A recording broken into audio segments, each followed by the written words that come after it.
தேனி மாவட்டம் கடமலைக்குண்டு அருகே யூத்து கிராமத்தைச் சேர்ந்த மாரிமுத்து. இவருக்கு 44 வயதாகுது. இவர் ஓட்டலில் பணியாற்றி வருபவர். அவரது மனைவி மீனா. இவர்களுக்கு அக்ஷயா என்ற 8 வயது மகளும், அபிநயா என்ற 4 வயது மகளும் என 2 மகள்கள் உள்ளனர். கடந்த சில மாதங்களாகவே கணவன் மனைவிக்குள் குடும்ப தகராறு இருந்து வந்த நிலையில் நேற்று மீண்டும் சண்டை ஏற்பட்டு பெரும் துயரத்திற்கு வழிவகுத்துள்ளது.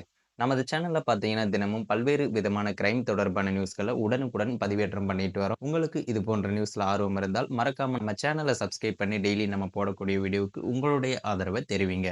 சண்டையின் போது மாரிமுத்து வீட்டில் இருந்த பெட்ரோலை தனது உடலில் மீது ஊற்றி மனைவியிடம் தற்கொலை செய்யப் போகிறேன் என மிரட்டினார். அடுத்த கட்டமாக தீக்குச்சி எடுத்து பற்ற வைத்தபோது பெட்ரோல் உடலில் பரவி இருந்ததால் தீப்பற்றியது. அவரை காப்பாற்ற மீனாவும் ஓடினார். அதே நேரத்தில் தீ இருவரும் மட்டுமின்றி 2 குழந்தைகள் மீதும் பரவியது. தீப்பற்றிய 4 பேரும் அலறியதை கேட்ட அக்கம் பக்கத்தினர் விரைந்து ஓடி வந்து தீயை அணைத்து உடனடியாக அவர்களை தேனி அரசு மருத்துவக் கல்லூரி மருத்துவமனையில் அனுமதித்தனர்.